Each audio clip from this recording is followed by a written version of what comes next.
My scriptural verse for the sermon this morning comes from Micah chapter 6, verse 8. He has told you, O mortal, what is good.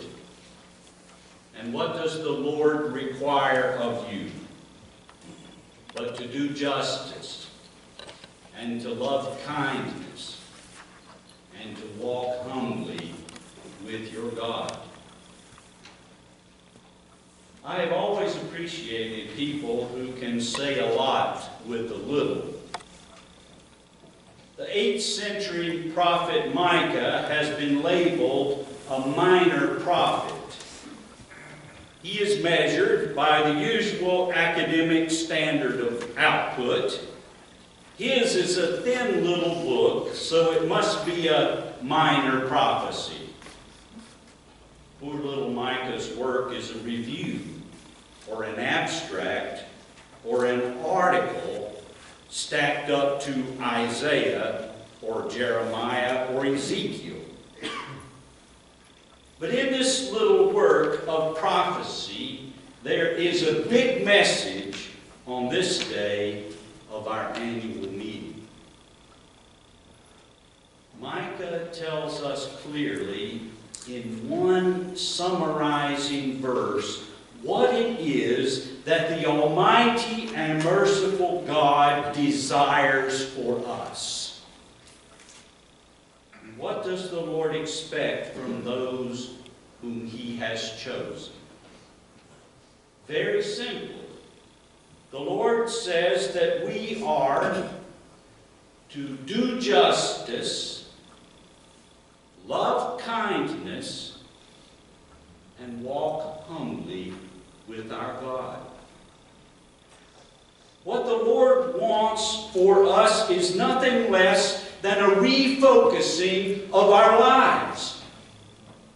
This is no trite to-do list, but it's 3 dimensions of a faithful life rooted in God's prior love and faithfulness.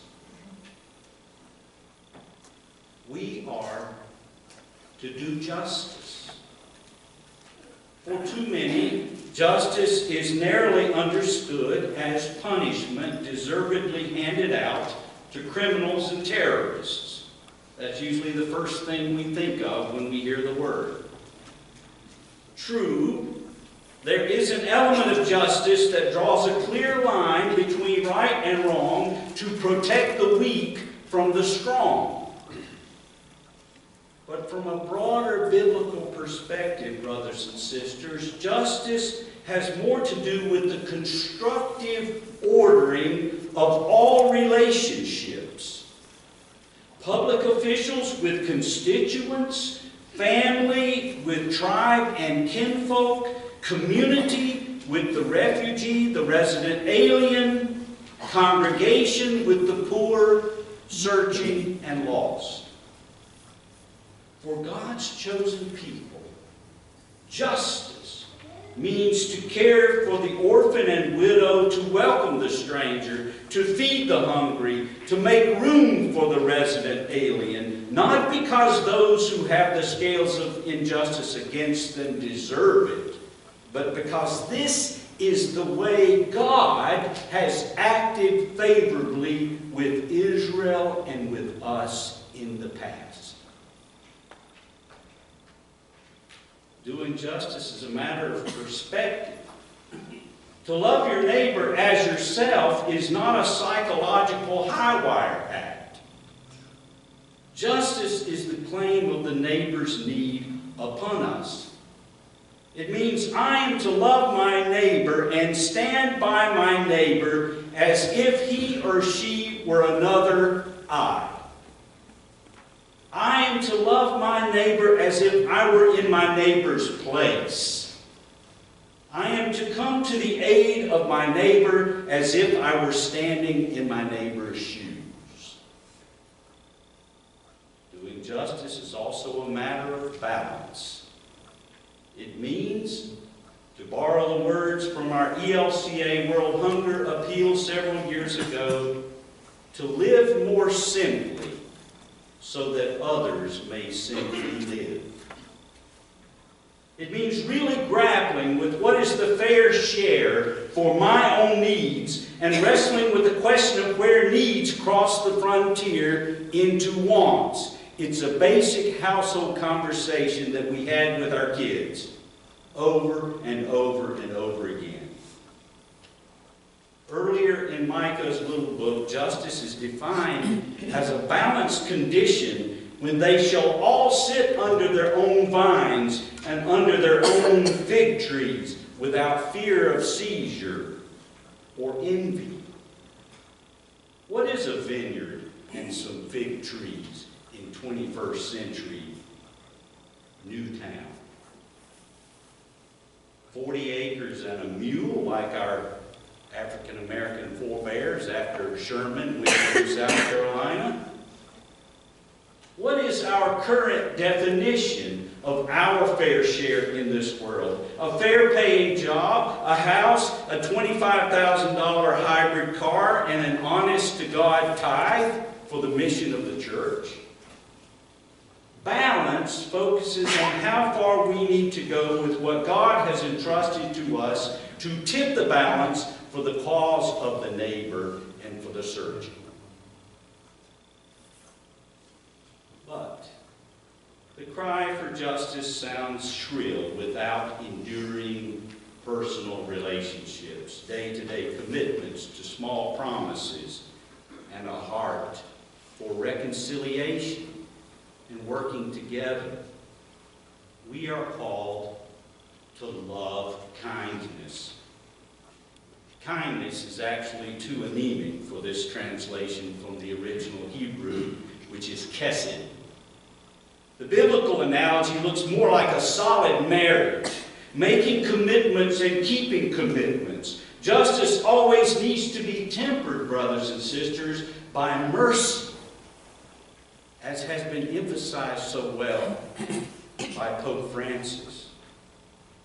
Our bold deeds and strong voices need the constant awareness that even in good causes and righteous exertion, we do harbor the capacity to hurt and be condescending to others. My wife and I always have a friendly conversation about who's right and who is not. We also have a conversation about who is the smartest. I always say, you're the smartest and I'm the wisest.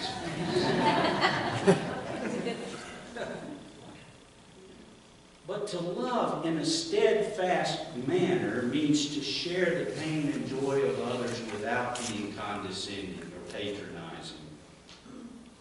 To love tenderly means to acknowledge our own dependency on other people, which is very hard for us to do in this culture. Brothers and sisters, the Lord's good requirements could sound awfully like a prescription for physical, mental, and spiritual burnout. But oh, that would be so without the third dimension of the journey here from Micah. We are also called to walk humbly with God, with an awareness of God's presence and God feeding us in our lives. Without God's sustenance of word and sacrament, our just and enduring relationships cannot last. To walk humbly with God means to place our ultimate trust in the Lord as the firm base from which we conduct all our just and merciful operations in our daily lives. To walk humbly means to place all our justice attempts and failures to love tenderly into the hands of a love who will never let us go. At the altar table, around the kitchen table with well-worn Bible in hand, among encouraging friends, we walk humbly with God's wisdom and God's provision and God's forgiveness, which we need each and every day. God may set high expectations before us to do justice and to love kindness. But God also walks with us, even ahead of us. And the old aphorism rings true. God enables what God requires. With what shall I come before the Lord? With what shall we as a congregation come before the Lord today? The short answer is that the Lord doesn't need anything from us. The Lord doesn't need our 10,000s of rams and the rivers of oil and all of those sacrifices. Our salvation has been taken care of in Jesus Christ. Okay, so having said that, what does the Lord redeem us for now, today, here in this place and beyond these walls? He has told you, O mortal, what is good. And what does the Lord require of you? But to do justice,